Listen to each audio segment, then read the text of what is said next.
have a brief Bible passage to read, and then we will introduce the speaker. This is a short passage from 1 Corinthians 15. If we preach that Christ was raised from death, how can some of you say that the dead will not be raised to life? If they won't be raised to life, Christ himself wasn't raised to life. And if Christ wasn't raised, our message is worthless, and so is your faith. If the dead won't be raised to life, we have told lies about God by saying that he has raised Christ to life when he really did not. And that's the word of the Lord. 1 Corinthians 15:12. Let's pray. Lord, we do thank you that you have given us the hope of the resurrection, that you have been raised to life, and that therefore we have hope of being raised, and as you promised, to give us eternal life. So we're gathered in your name, and we're gathered to grow in grace and knowledge of Jesus Christ. Thank you for being here among us. Amen. Our speaker today is Tom Burnett, and Tom has an interesting career in the relationship between religion and science, an area that is also very interesting to me personally. As an undergraduate at Rice University, Tom studied philosophy and evolution theory. In his PhD program at the University of California, Berkeley, he focused on the history of science. With a passion for foreign languages and cultures, Tom spent 2 years in Innsbruck, Austria, and as a Rotary ambassadorial scholar and a Fulbright teaching assistant.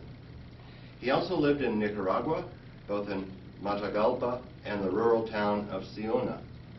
Tom originally moved to Washington, D.C. to teach high school physics and environmental science, but since then he has found his calling in science writing and communications. He worked at the AAAS. They have a program called Dialogue on Science, Ethics, and Religion. AAAS means the American Association for the Advancement of Science. It's the largest science society in the country. And he now works at the National Academy of Sciences. And he also is still, I think you're still working at Biologist, right, as the associate editor? Well, not in any official capacity, more of an advisory capacity. Okay. But Tom, I'm very glad that he could make it to come and share with us. And he'll introduce his talk and the title as we get started here. So Tom, thank you for coming to see us.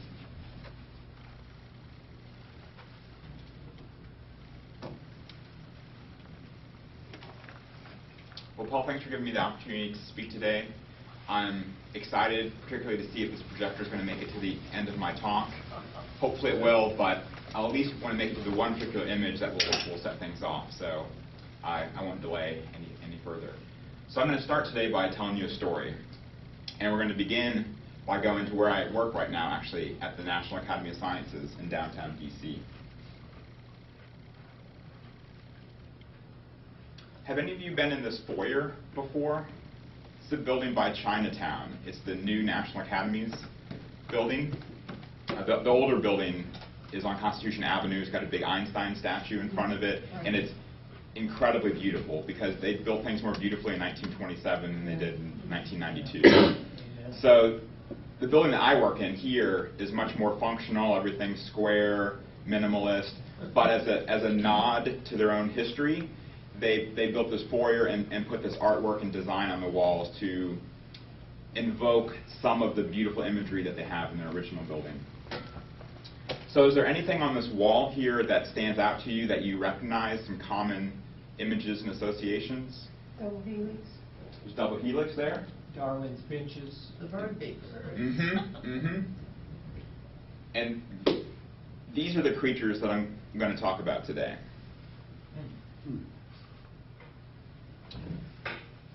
So, Darwin's finches, they're some of the most visible and recognizable symbols of evolution in the world. They're featured in biology textbooks everywhere. And clearly they've been enshrined in the National Academy of Sciences, really physically placed there to stand there as long as the building is there. So obviously the National Academy of Sciences put something that permanent on the wall They're not expecting it to change anytime soon. It's a very well-established theory, and these birds really become to symbolize the evolutionary theory.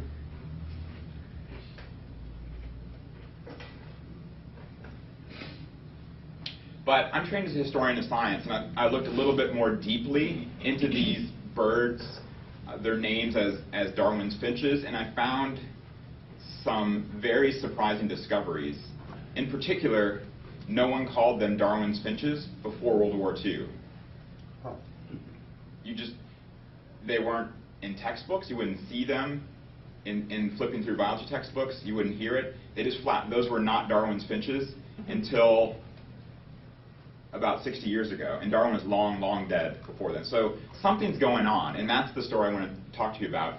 How did these get to be Darwin's finches and so recognizable? So digging back in the 19th century, and that's where I did most of my doctoral work, is studying 19th century science. These finches, the Galapagos finches, were never mentioned in Darwin's Origin of Species, even though they're so closely associated with him. Looking at his private diary of his voyage on the Beagle, which took him to the Galapagos, he mentioned these birds just very briefly in passing, but not as something of deeply imbued meaning. And really, the only time that they even pop up in any of his published works is in the second edition of his book entitled The Voyage of the Beagle. I'm going to pull up another slide. In 1845, the second edition of this book that he wrote, his colleague John Gould did some drawings of these finches, and he put that into the book and wrote one tantalizing sentence about these birds that really captured the imaginations of scientists for decades to come. But then for the rest of his life, he never wrote anything about the Galapagos finches. They were never part of his public discourse, so it's almost as if they disappeared. And then strangely, they've become so incredibly symbolic that these are the birds that really symbolize evolutionary theory for us today. So something happened between Darwin's life and our lives that made them so prominent, and we're going to look more closely into that.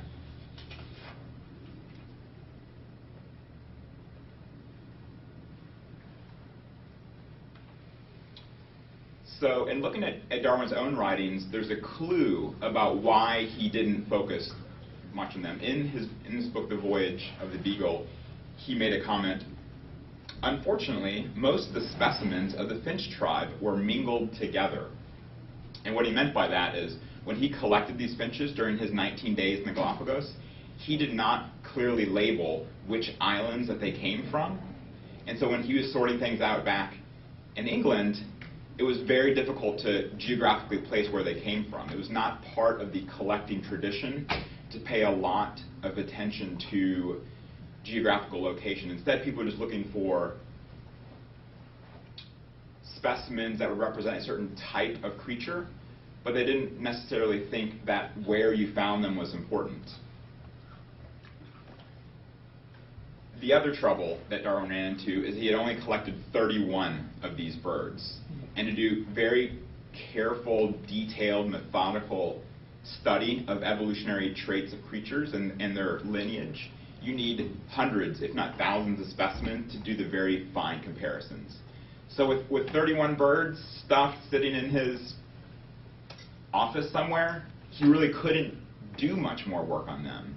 So instead, he basically left them aside and focused on things that he could get his hands on in the decades to come in England. So he studied barnacles. There's a huge amount about pigeons in Origin of Species.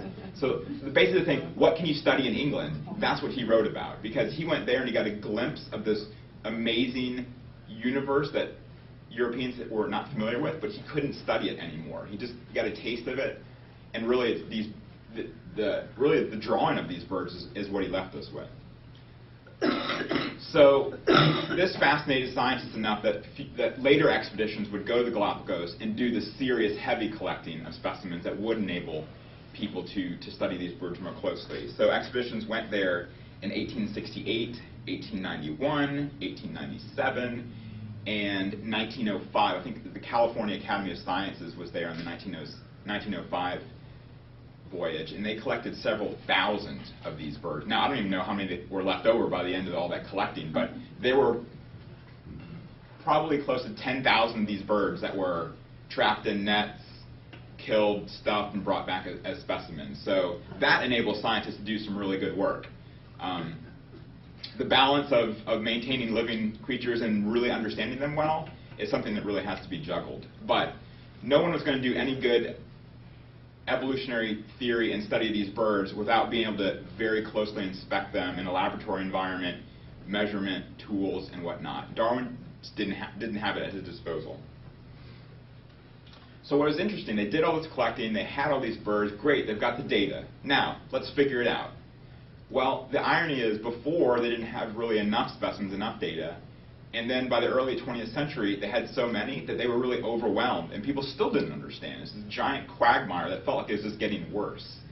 So by the 1930s, which is 100 years after Darwin went to the Galapagos, people still didn't understand really the details of how did these birds evolve, how did their beaks change, how did so many different ones live near each other with some not outcompeting the others.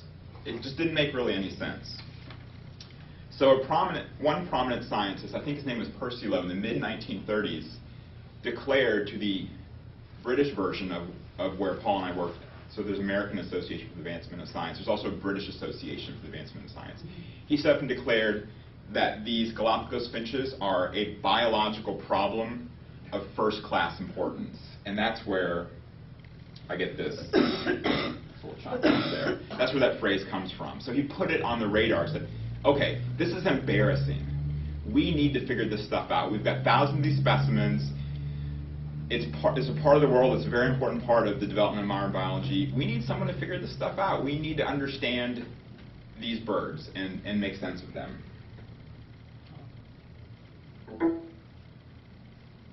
Okay, at least we made it this far. I'm not sure what's going to happen to the projector next, but this is the thing I wanted to for sure show you. So, in the 1930s, someone stepped up to the podium and said, I'm going to figure this out. And this man's name was David Lack. Have any of you heard of David Lack before? I never heard of him until I pretty much had to have my nose right in front of the situation before I even heard his name. But as I started digging, I found a really neat story to him. So David Lack was born in London in 1910, and from a very early age, he demonstrated some incredible scientific prowess, you might say. By age 15, he had already observed and kept a journal of all the birds he saw, and by 15, he had 100 distinct species in his journal. And this was just gallivanting around. Probably had to get outside of London a little bit, maybe just some marshes and other things, but his powers of observation were incredible. And it was clearly, he was self-motivated and driven, very passionate about these birds. Before he graduated high school, he had authored his first scientific paper, and then attended Cambridge, beginning in the 1930s. There, he said he was really disappointed at the quality of education. His professors couldn't teach him things he didn't already know. Obviously, his passion were birds, but there were no professional ornithologists at Cambridge in the 1930s. There were more general biologists, but he knew as much as anyone in his entire country as a 20-year-old. So he really had to create his own scientific discipline to make advances. So and also too, he wanted to expand his knowledge of birds. So it's a regionally based activity. So I guess he'd studied the heck out of the birds of England through his childhood and up through college. So then he started making these research trips to other parts of the world. First, as a college student, he went to Greenland to do some bird observations there. And then he very conveniently made friends with a prominent biologist by the name of Julian Huxley. Mm-hmm. Huxley was the grandson of Thomas Henry Huxley, who was Darwin's colleague and almost like co-marketing friend in pushing evolutionary theory. So Huxley had some august roots for evolutionary theory, and he encouraged David to start focusing on tropical birds. And I would expect there's a heck of a lot more tropical birds than probably any other kind. So with that friendship and with that encouragement, David went to Tanzania. Was it Tanzania? Yeah, he went to Tanzania for a trip. And these are all, I mean, getting places in the 1930s, travel time was long, it was far, it was arduous. So Greenland, Tanzania, that's not a bad start as an undergraduate. But David's big breakthrough came actually in 1937, and he became absolutely fascinated by the Galapagos finches. And knowing, I think he might have been in attendance where it was announced that these are a biological problem of first-class importance, said, I want to be the one who figures out the finch evolution and what makes them so unique, what makes them so special. So he couldn't just go out and buy himself an airplane ticket and fly across the world. It was going to be a complicated and expensive trip to get out there. So Julian Huxley actually went to different scientific societies and fundraised for him and got the money together to make a trip out to the Galapagos. So David and a group of, I think, 4 other assistants got on. They didn't travel the way that Darwin did. I mean, the good old days in the 19th century British Empire, you just get on a Navy ship, get your private quarters, eat your chef-prepared food, and if any situations arise, you know the Navy will take care of it. This is not the case in 20th century, essentially post-World War I Britain. Those days were over. So David and his colleagues got on commercial steamers. They're basically just involved in trade and just hopped one steamer to another. And when they got to Galapagos, they couldn't just stay in some Navy ship out at sea in their quarters. They actually stayed with local settlers. And these were the most, if you can imagine, the most disaffected Europeans ever who were living in this remote corner of the planet. So it was not a pleasant experience. It was very difficult to get there and very difficult to be there. I'm going to read a quote, actually. Well, actually, let me show you basically what he saw when he was there. This is San Cristobal, I think, one of the islands in the Galapagos archipelago. So imagine traveling halfway across the planet and arriving and seeing this, okay? I'm going to read you what he wrote. I think he journaled about this while he was there. It's a short paragraph. In David's own words, the Galapagos are interesting, which is never the way you want to start something, right? But scarcely a residential paradise. The biological peculiarities, namely those weird finch beaks, are offset by an enervating climate, monotonous scenery, dense thorn scrub, cactus spines, loose sharp lava, food deficiencies, water shortages, black rats, fleas, jiggers, ants, mosquitoes, scorpions. Get this, Ecuadorian Indians of doubtful honesty, and, perhaps the worst, dejected, disillusioned European settlers. That's what he came to in 1938. So it was a very troubled planet, all sorts of geopolitical difficulties. Europe was on the brink of another war. David was off in this remote outpost, and he did not have much support. Nevertheless, as some of the best scientists there are, they persevere through very difficult circumstances. Darwin spent 19 days on the shores of the Galapagos. Obviously, he collected a lot of things, and it very much inspired him. David Lack spent 5 months on those shores. Every day, watching those birds. Let's see if I can find one for you.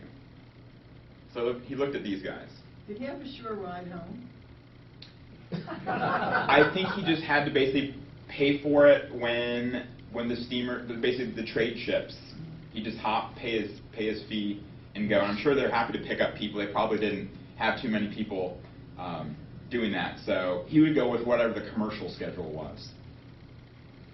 So during these 5 months, in what he just described as a very difficult climate, maybe this man who's so passionate about birds can find joy in them. He can kind of put all the other stuff, the ants and jiggers and mosquitoes, kind of put that behind them. So here's what he said about these birds. And this is someone who's seen hundreds and hundreds and hundreds of different species, right? He writes, "The finches are dull to look at, not only in their orderly ranks in museum trays, but also when they hop around the ground or perch in the trees of the Galapagos, making dull, unmusical noises. Only the variety of their beaks and the number of their species excite attention. So the birds, actually, from an aesthetic standpoint, really aren't that special from his knowledge of them. It was just their peculiarities. For scientific reasons, they were fascinating. But scientific reasons weren't necessarily what drove David Lack. He was a passionate person who really loved the aesthetics as well. So this place was basically killing him. But good scientists have unwavering commitment and tenacity to bring their scientific research to the kinds of outcomes and hopefully results that they're dreaming of. And so during those 5 months of carefully observing these birds, he saw things that no one had ever seen before. And he directly observed, with all these different species, I think there's maybe 14 different species. Let's see. He saw the competition between the different species of birds. When it was dry, when it was wet, when certain kinds of seeds were available, when certain kinds of seeds weren't available. And he saw these dynamics of different birds with different characteristics being more successful in some environments versus others. So he watched natural selection at work in a very unusual environment here.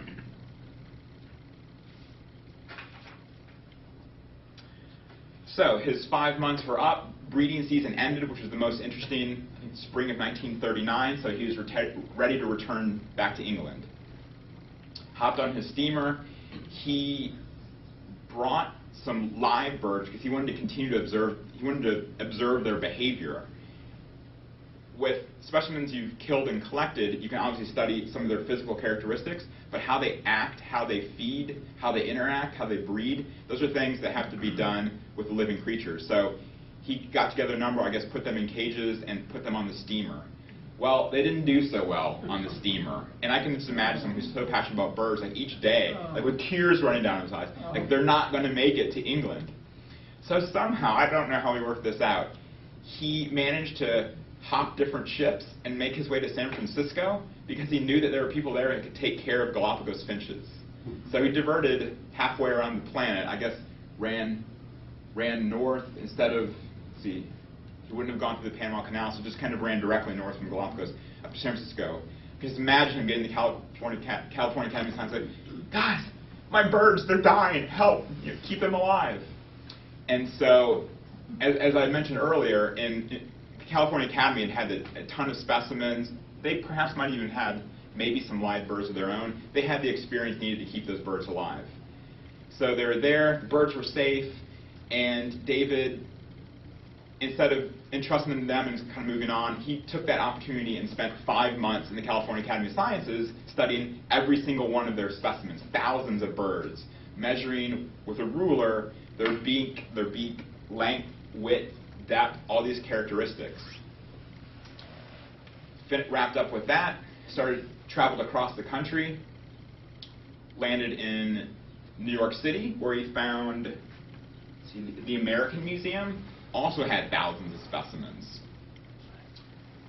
So he wound up spending several months there as well. All told, in addition to studying those birds like in their environment, he actually examined 8,000 specimens of Galapagos finches and measured every detail of them. So he knew, in his own mind, was the knowledge of basically every bird collected. I mean, the entire scientific knowledge was in his brain. So he gets back to England to write his seminal work. He's all excited, going to share with all these scientists this trip that was, a vast and wonderful trip, full of discovery. Gets his manuscript done. He asks California Academy of Sciences to print it, and they tell him, wow, we've got this global war going on, and there's these difficulties with getting your publication done. We actually have a small problem. There's a paper shortage. You can't actually print your manuscript. And so David waited 5 years to have his sort of seminal research appear to the public in journals so that his colleagues could read. I'm sure he distributed it informally to his colleagues in England, but it wasn't going to really reach the full community that he wanted to. So 5 years is a long time to wait. I mean, obviously there were other issues. England had a pretty tough time during World War II, so it was a tough environment. And so this scientific research, that publication, could have been really the capstone of his scientific research. But as I mentioned before, the science alone wasn't what drove David every day to watch these birds. He wanted his students, he wanted the general public to really be able to understand and feel a sense of the excitement and passion that he had for these birds as well. So during World War II, he's waiting for the publication to come out. He starts writing his own book that's more of a general account, something he thought his students could read. That basically, you didn't need a background in science to be able to appreciate things the way he saw them. So he worked on this book, and that book that came out in 1947. Now, up to this time, as I mentioned, the Galapagos finches were never in scientific textbooks. They were, of course, a great curiosity to scientists, but didn't really enter popular discourse until this book came out. And if you go back and look over textbooks, different editions, nothing about these birds were mentioned before 1947, but afterwards, it just blew up. His book was an incredible success.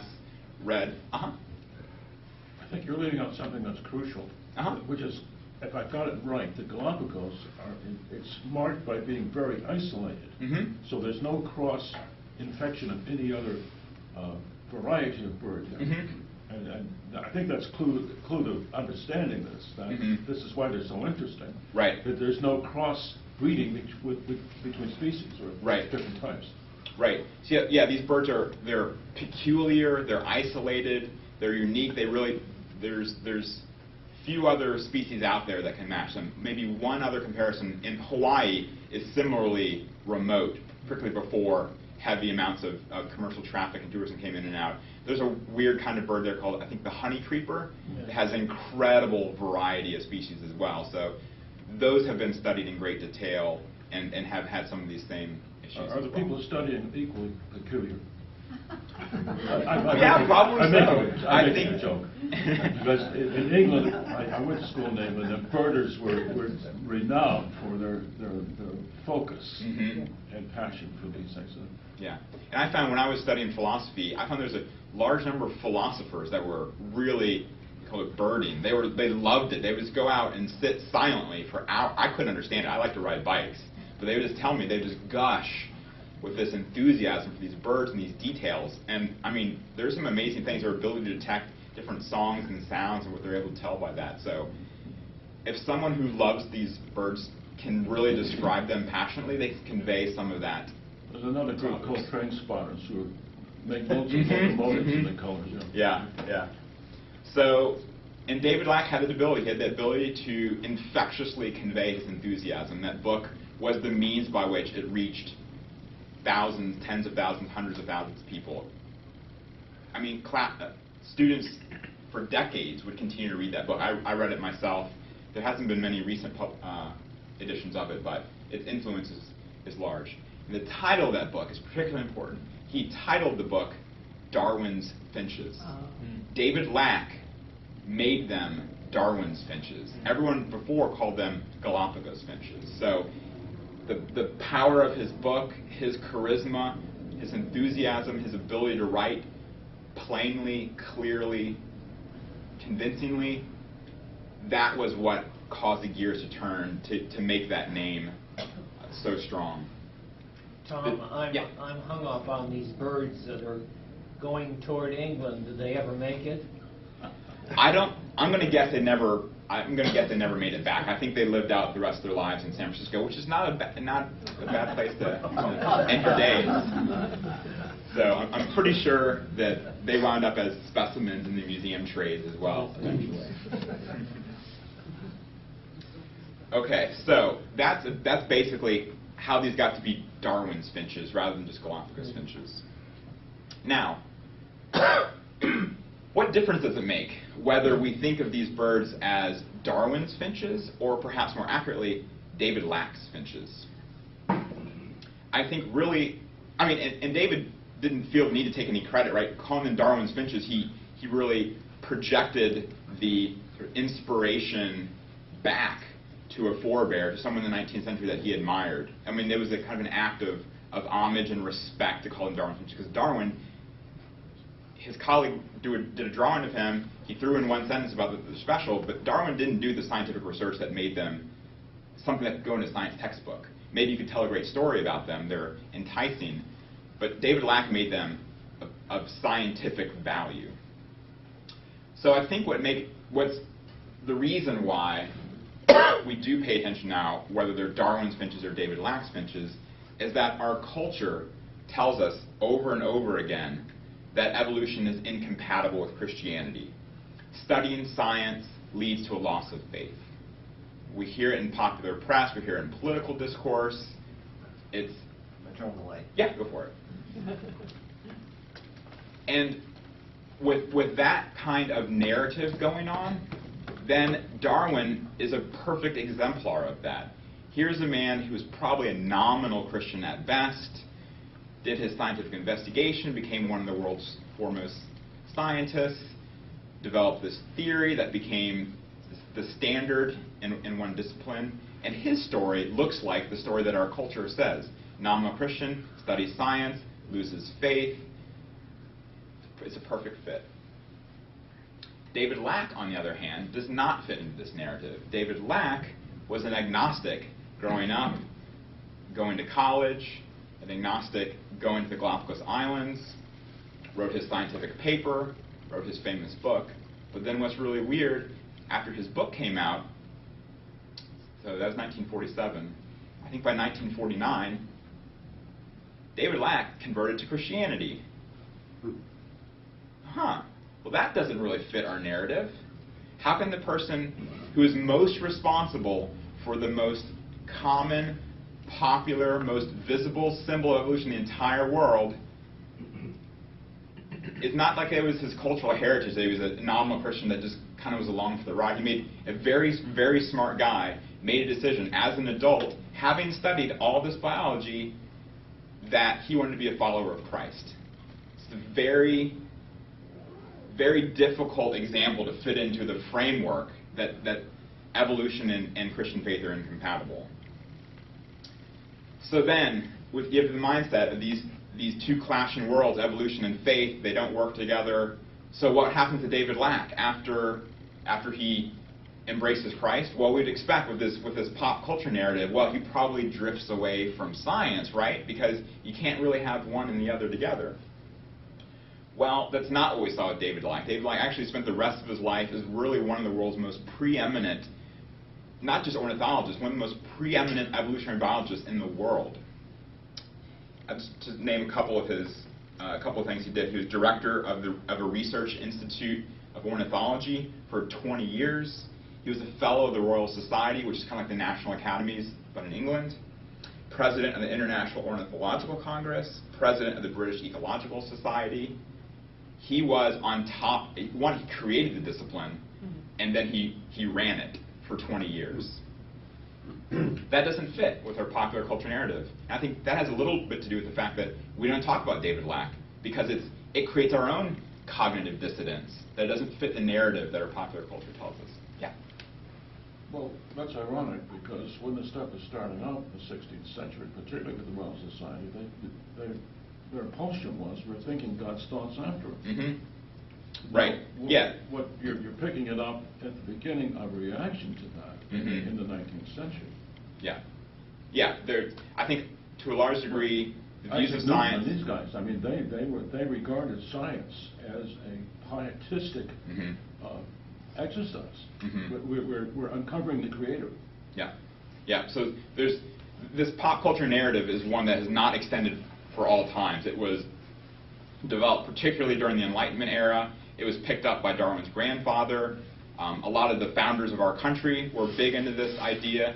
Thomas Jefferson wrote his Gospel of Jesus, which removed all miracles from it. I mean, this is, for me, from a historian's perspective, a relatively new way of looking at science and faith. That they're somehow incompatible, that they're different, that one really scrapes away at the other. But David Lack, much in the way I see Francis Collins today, embodied integrity in both science and his Christian identity. I want to read just one paragraph written by Ernst Mayr, who's one of the world's most famous biologists of the 20th century. Ernst Mayr actually met David in New York during that trip, because Mayr was a German emigre, like fled Germany in the 30s, and was the curator of birds at the American Museum, where David Lack was. So they met basically as in their 20s. Maya wrote this: "I have known only few people with such deep moral convictions as David Lack. He applied very high standards to his own work and was not inclined to condone shoddiness, superficiality, and a lack of sincerity in others. David had been raised in an environment in which great stress was laid on moral principles, and this attitude was later reinforced by his Christian faith. This explains his extraordinary unselfishness and modesty, his great devotion to his family, to his students, to his friends, and to all the things that he lived for." So David Lack, he wasn't even a closet Christian. His scientific colleagues knew it. He did his science well, and it was respected, and he was respected as a Christian as well. David himself saw no inherent conflict between his profession and his spiritual faith, but he recognized that other people did. Scientists failed to understand how he was able to put these two together. Perhaps peers, perhaps family, perhaps even students might have struggled with these issues. And in recognizing this, he addressed this issue as well. And as David does, when he finds something that he really wants to clearly convey, he writes a book about it.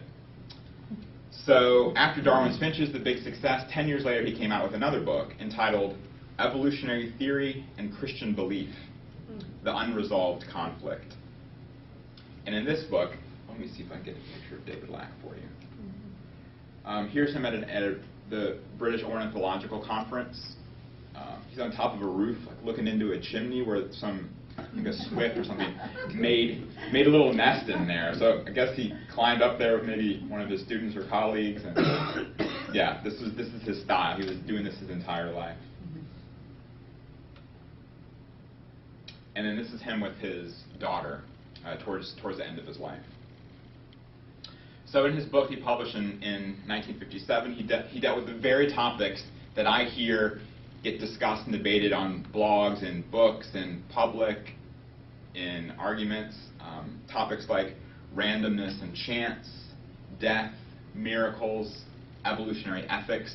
His book in 1957, to me, looked like it could have been published last year. The same things that trip people up in his era, and in Darwin's era, and in our era, these don't go away. The reason why is because they're philosophical problems. And I have a degree in philosophy as well. Philosophical problems are always problems. You just have to decide how you're going to deal with them.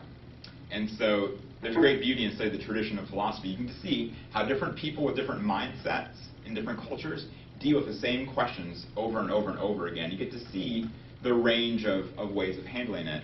And as was pointed out, it's not always the sense of, oh, we have science here, we have religious faith here. Depending on what culture you're a part of and what's honestly what I would call intellectually fashionable, you might look at science and faith differently depending on that context. So, to wrap up here. Question? Yes. What was the burden of his book where he dealt with the two points of view, and how did he handle that in his mind? Did he settle it, or? Yeah, I guess I would say he, like everyone else, doesn't give definitive answers that close the book on those questions, but wrestled with them in a way to say, here's how I look at it, here's how you can or could embrace evolutionary theory and orthodox Christian faith at the same time. So it's kind of almost like a dialogue within himself of how to handle it. But at the end of each chapter, he often says, I'm satisfied enough at this point, but I know that other people aren't. I'm not going to tell you you have to think of my way. It's more, he just wants to lay on some possibilities about how to think about these things that people struggle with so much. Death, miracles, other things. How do they fit together? So he can't resolve them. He gave us his best attempt.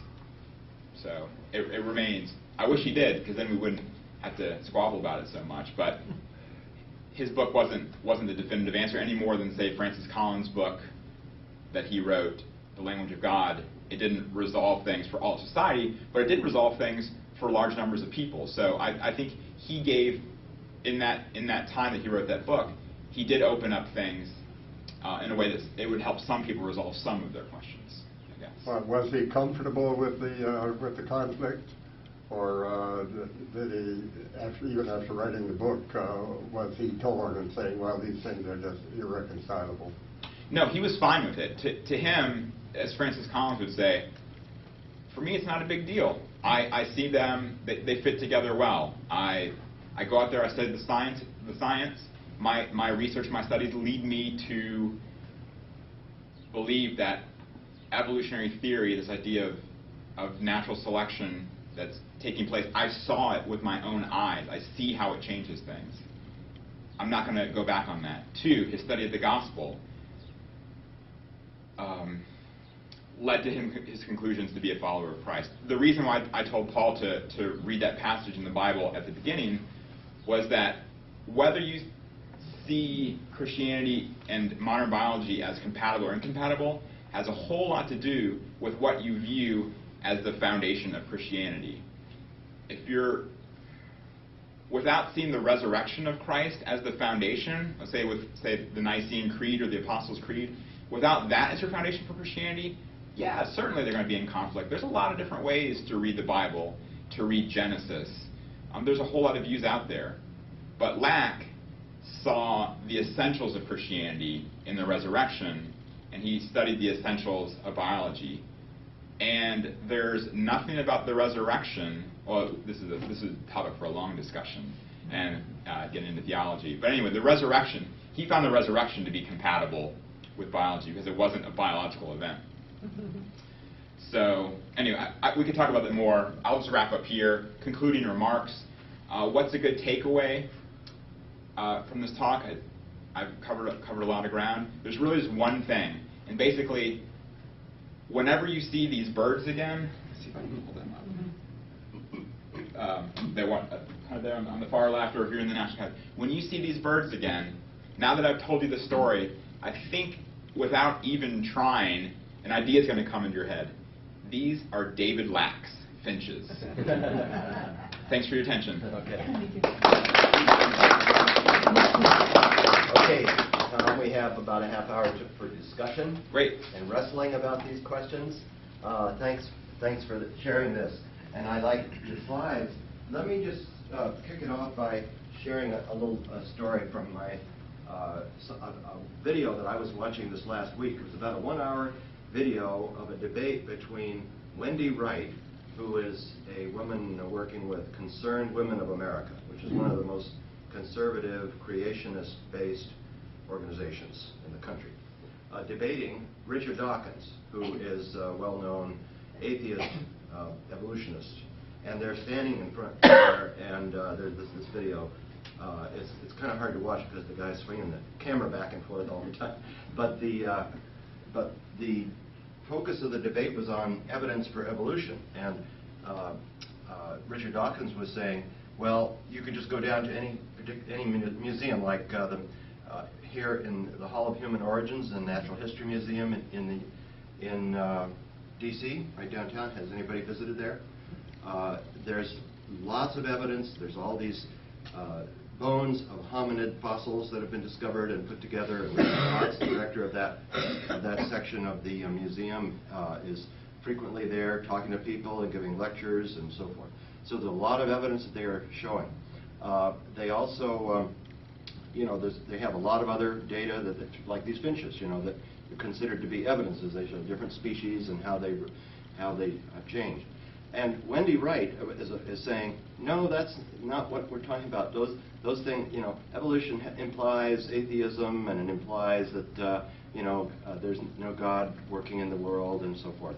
And Dawkins just goes back and says, well, I've shown you the evidence. Why don't you accept it? And she's saying, why don't you accept Christ? So they're arguing about evidence in a way, different kinds of evidence. And it occurred to me that, when Dawkins says, evolution is a fact, he just says it's a fact. I've seen it, right, as you said. Lack's quoting, I've seen it. Well, and Wendy Wright comes back and says, really, nobody's ever seen evolution. It's supposed to take place over a time scale of millions of years.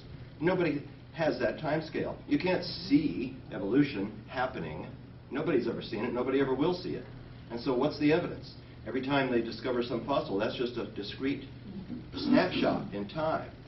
So it occurred to me that really all these modern scientific theories they require some imagination to fill in the blanks between the snapshots.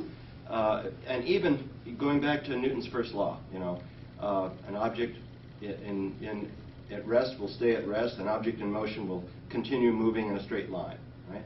Have you ever seen that? That's Newton's first law of physics. Have you ever seen that happen? Doesn't happen, right? If you start pushing an object, it'll stop, right? Has friction. So how did Newton ever break through the obvious evidence to a completely contrary a view and call that the first law of physics, And so it took some imagination to do that. It took some contrarian thinking to get to that point. All the major physical theories are that way. Particle physics, quantum physics, all these things, they all you don't have something that you see. They're not based on just pure evidence. They're based on an imagination that fills in the gaps. Would you agree with that? And so I just wanted to kick it off by saying this is why it can be a real intellectual challenge. So when you talk lawyer language about evidence, even there, there's a question that comes up. Sometimes the creationists will say, how do you know that the world was created billions of years ago? Were you there? And they'll come up with this question. Were you just tell the evolutionists, were you there? And they'll stop the argument. Well, suppose you came upon a scene where you see some dead person lying on the floor and there's a knife in his back, and what would you infer? What happened? Well, law cases and are based on evidence, right? Well, what do you make an inference? Yeah, I wasn't there at the murder scene, but we make an inference, right? So all the murder mysteries are inference, just like science, based on inference. Nobody saw it. There's no evidence, right? So anyway, what questions came up as we discussed? Yeah. Well, I think the biggest question I have nowadays is the public credence in science and scientists in the United States in particular seems to be in a crisis. There are so many, beyond the question of evolution, there are so many scientific issues that people are rejecting. Mm-hmm. And in that rejection, they're forestalling actions and steps that need to be addressed. Mm-hmm. So I'd just like to get your thoughts in terms of how can we not only develop a scientific literacy, but a faith in our scientists that seems to be really at a low point right now. Yeah, we do see a lot of skepticism and poor decision making from a scientific standpoint, of avoiding vaccinations and having measles show up in California. Yeah, crazy. I think Marin County is one of the weirdest places I've ever been in my life on the other side of the Golden Gate Bridge. I mean, it's weird as all get out.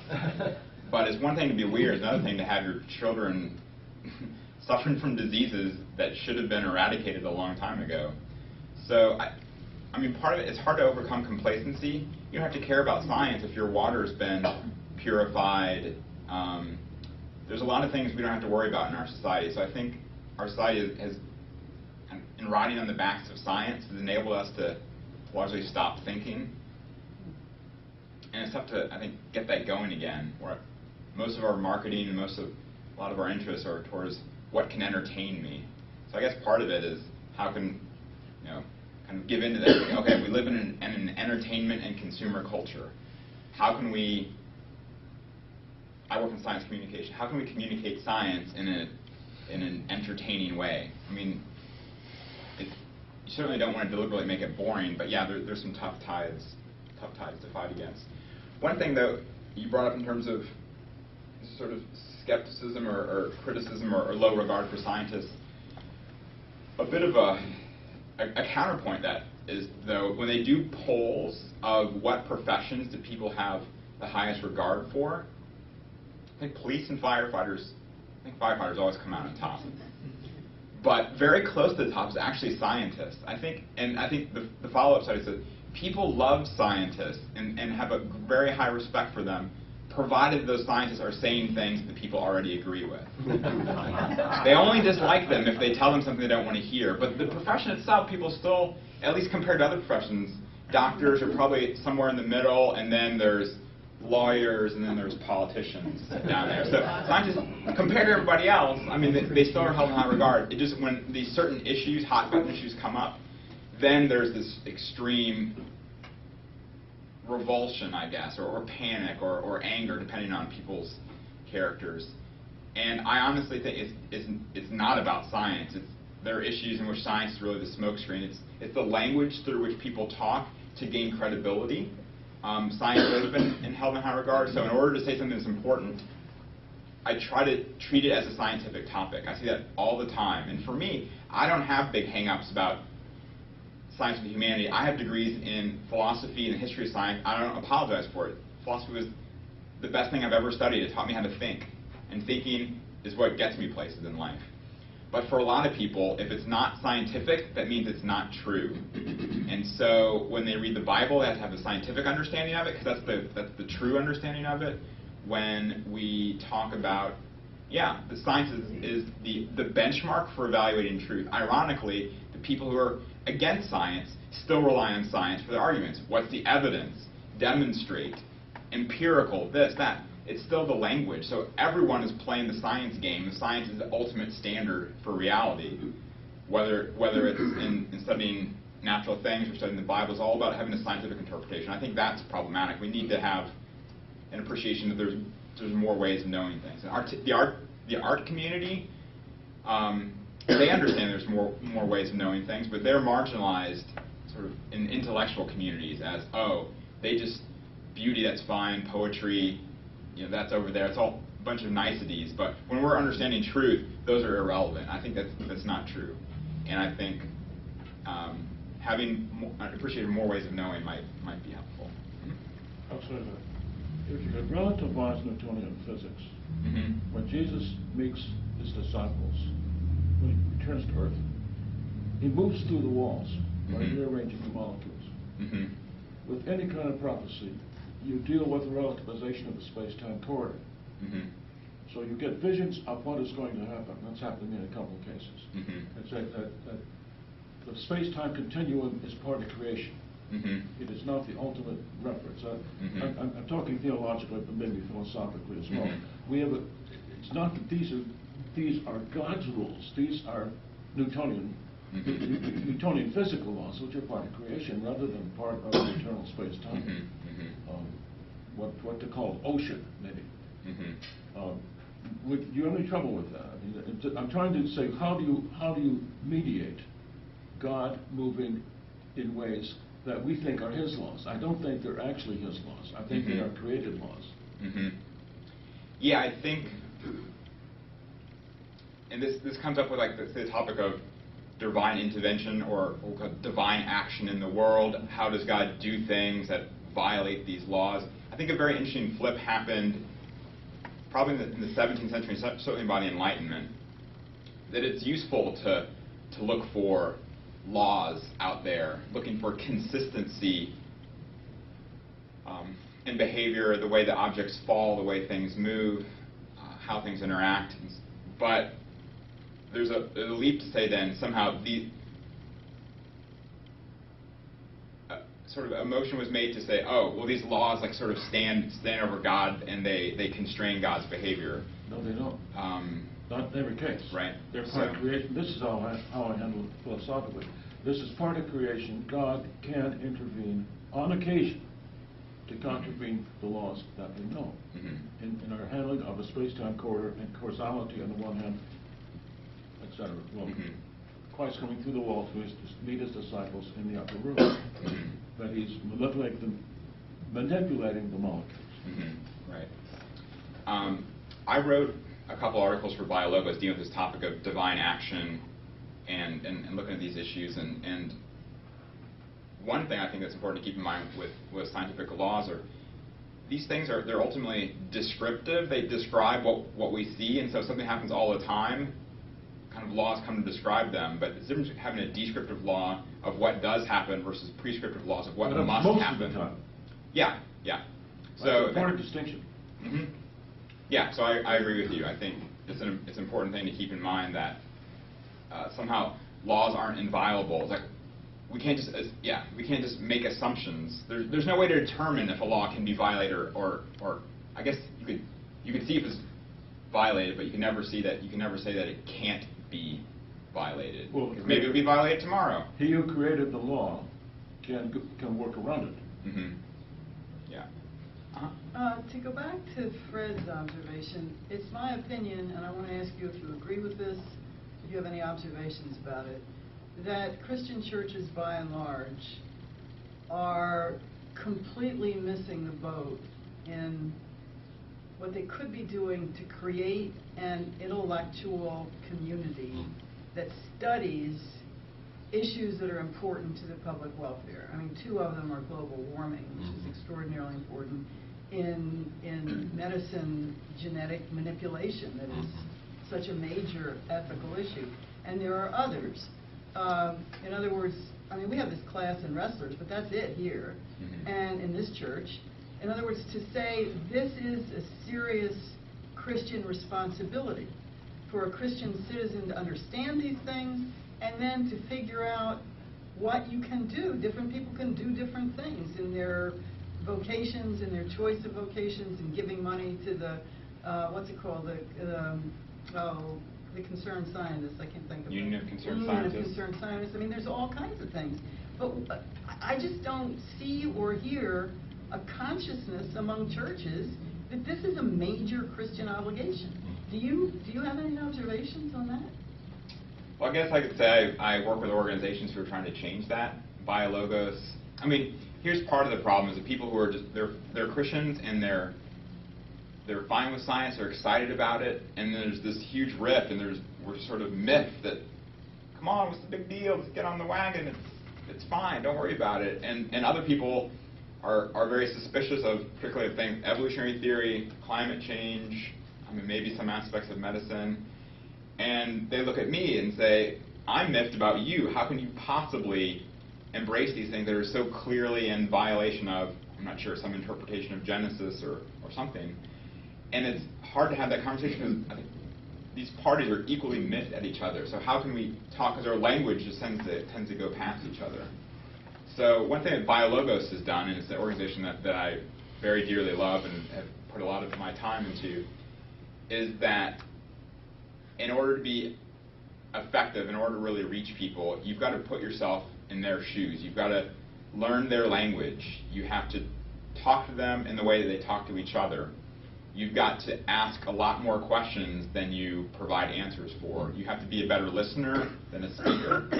And you've got to walk with people. But what's challenging is that humans like attracts like, and we like to be around people who think like we do, because otherwise we'd probably think differently. It's tough to be in a situation when there feels to be tension, especially at very basic levels. So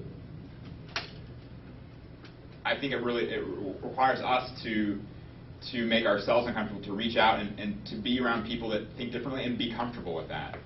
I hosted a dinner recently. I think there's 8 or 9 of us at the table. The topic was not afraid of Darwin, not afraid of Christ. And rather than just jumping into the issues, getting into the minutiae and the details, I asked people, just tell me the life trajectory you've been on. What was your perspective growing up? What questions did you encounter? Where is the turbulence? Where are you now? Really had people express their autobiography.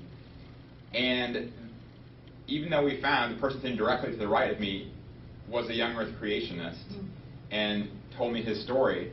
At the end of it, we felt like, God, we have absolutely no agreement over these scientific issues or even the physics and astronomy of time scale, but we're still Christians and we love Christ, and this is cool that we're at dinner together. And that's okay. It's okay to think differently. And I think real progress is going to be made. I don't think we're going to change the tide and have people pick up the banner of science and promote. I think some people are excited about it and are going to always run with it, and some people are, at best, will be kind of lukewarm. But I think what we can have are churches in which it's acceptable to be a follower of Christ and someone who loves reading stuff by Francis Collins, or heck, I like some books by Richard Dawkins. The Selfish Gene is one of the best books I've ever read. I read it when I was 16 in high school and was excited about biology.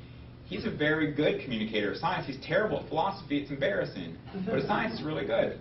When people want to say, I want to learn about evolution and biology, like, read The Selfish Gene. It's great. Now, that was written in 1976. He hasn't written anything new or interesting ever since then. But the fact is, like, there's good stuff to be read, whether it's by a Christian or a non-Christian. Depending on the questions you have, there's different authors you want to read. But I think a goal that we can really strive for is creating church community environments in which you are 100% accepted as a follower of Christ, regardless of what you think about the science issues. Those are topics we can have for discussion. But I can root for the St. Louis Cardinals, and somebody else can root for the St. Louis or for the Chicago Cubs. It's fine, because we like baseball, and I think we need to. I mean, people are going to have issues with that too, because if they think your views of science have something to do with your salvation, that is going to be a rift that's going to be very difficult to heal. Because it's good to have different opinions. Otherwise, we get ourselves on a bad track. But I don't think we should try to embrace, have a church community where it's like, well, it doesn't really matter. With the church, with the passage we read this morning, some people accept the resurrection of Christ, other people don't. It doesn't really matter. It does matter, and I attend a church where there's plenty of people who don't accept the resurrection of Christ, but our church makes it very clear, is like, it's okay not to accept it, but don't paint over it and say that it's not central to Christianity. Differences of opinion are important, but where are the issues where, what are the central issues and what are peripheral issues? And I would like to put the biology stuff and all of science into the peripheral areas where we can feel free to have different opinions. And the things that are important are the things that are important in the New Testament. And the issue of the resurrection, for me, I love that passage so much that actually I had it in my wedding. We didn't read 1 Corinthians 13, we read 1 Corinthians 15. That is where the action is at in Christianity. It's about the resurrection. It's about the person of Christ. And I think misunderstanding about Christianity is just as bad and perhaps worse than misunderstanding about science. I think that's our biggest problem in America, is that we don't understand Christianity properly. I think it's not science. That would be, I guess, my Tom's weird thought of the day is I think we have a Christianity problem, not a science problem in the United States, or say a Christianity education problem, not a science education problem. I actually had to live in Europe. This is one of my weird autobiographical things. I grew up in a Catholic family in the South, in Memphis, Tennessee, where I was a complete alien with antennas. I had a Chicago accent, because that's where I lived when I was really young, and in a Catholic family in the South. And people didn't know how to relate to me other than to make fun of me. So I was very accustomed to being on the outside looking in. And so it was tough for me to really grasp and relate to people there. And so their version of Christianity, to me, was just as weird as the way that they spoke, and there was a complete disconnect. And what I did, people didn't much value. So I was already curious about philosophy and evolutionary biology in high school, and I just remember that one particular day is the moment I'll never forget. And she asked me what I was going to study in college. I said I was going to study philosophy and biology. She said, "You better watch out for those professors, because they're going to steer you down the wrong path and destroy your faith." And I thought to myself, what are you so... Like, it made me want to study it more. I was really curious. I mean, it's one of those things, do not cross that line. Oh, where is it? That line? So, questions? I like to think in terms of variation theory in terms of the field I represent, which is linguistics. Mm-hmm. So I don't really see a divide between evolution and religion. To me, they're all one. And I think of it all in terms of variation. I studied variation theory. I have a lot of diagrams that I've made in my career relating all this to a diagram of form, function, and meaning. When I walked in here this morning, I saw your picture of all these birds, and to me it signified form. And I thought to myself, what does that show about variation? I didn't hear a good explanation, to tell the truth, of how function fits into this whole picture. And also, what's the meaning of it? This is what linguistics is all about: form, function, and meaning. And this is related to the Trinity too. There have been theorists who, particularly thinking of Kenneth Pike, who was the biggest theoretician for the Bible translators.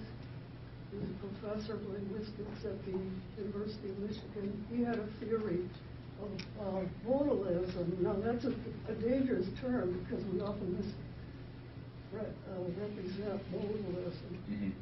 But he related his three modes: form, function, and meaning, although he called them by different names: feature mode, manifestation mode, distribution mode. And but that's how I don't know, it really straightens things out for me to see this all in terms of a matrix of variation. Well, there's a lot to be said about the form and function of the beaks of the finches, and I didn't bring that up today because I was just trying to keep it within a certain time frame. But I've got an article. If you go to the Biologist website and you type in David Lack, I'm pretty sure I'm the only one who's written about him on their website. There's a short description about the form and function, what these beaks do that are different, and how they operate. And then secondly, there's further reading. I have some references to like full-on books that talk about. There's a book called The Beak of the Finch that talks about these in great detail. There's accounts. There's a number of them out there. Relates to the image of God. Why is it that we have 2 eyes, 2 ears, 1 mouth, and the birds have the same thing? To me, they're in the image of God just as much as we are. The birds are. I wouldn't have. The topic, yeah. What is the image of God, and what does that consist of? I think is, to me, it's a fascinating topic of discussion. My first hunch is that it's not our.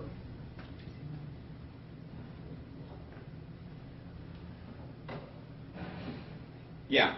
Does the image of God consist in some of our biological traits, or there's some other factors to consider? I'm not a specialist in the area, but some of the reading that I did do, I thought was really fascinating about the idea of the image of God has a lot to do with the function and role we play. To be an image bearer of God is like to represent God. So regardless, there's plenty of children born with physical defects. Maybe they're missing an eye. Maybe they're born with no eyes. I don't think they would say they less represent or they're less in the image of God, regardless of their biological traits. I think that image of God is more of a relational and functional approach than, say, a biological one. But if it is a biological one, then we've got some hard questions to answer in terms of, are people with disabilities less in the image of God? And I think that would have some difficult repercussions there. Just to point out that, as everybody knows here in the room, the creation of man is talked about twice in the book of Genesis. And one is very clearly in the image of God. The other is very clearly made from mud in the earth.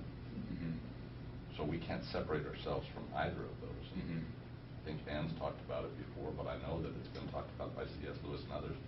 These paradoxes start in the very first 2 chapters of the Bible and are great philosophical fodder forever. But the image of God has to do with words, too, Florence. In the beginning was the Word. Everything. And the words that we make them because God gives us the creative power to make them, to speak into This kind it. of reminds me of a quote that I've heard in my background. the square inch theory. Abraham Kuyper, the former Prime Minister of the Netherlands, made a very famous statement at one of his inaugural addresses. Every square, God says, every square inch of this world is mine.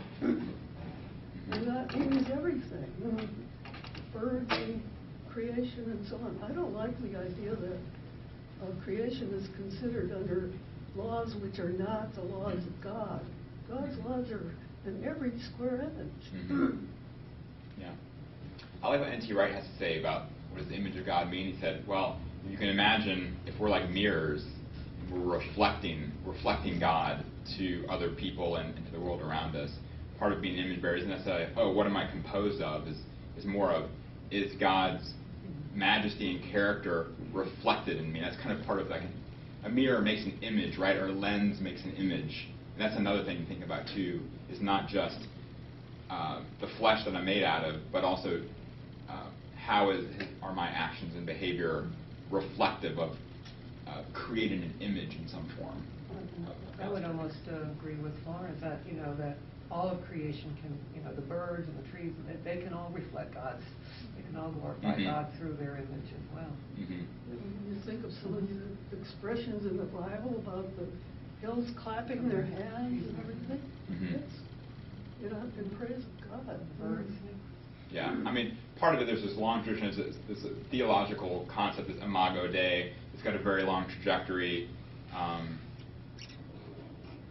lots of interpretation. It's kind of a fascinating intellectual exercise, but the ones you're pointing out are, I think, are the clear takeaways of, at all the time, we see God in reflecting God, you know, throughout in God's creations. We'll probably need to wrap up now. So. Yeah, we do need to close. Again, Tom, thank you so much.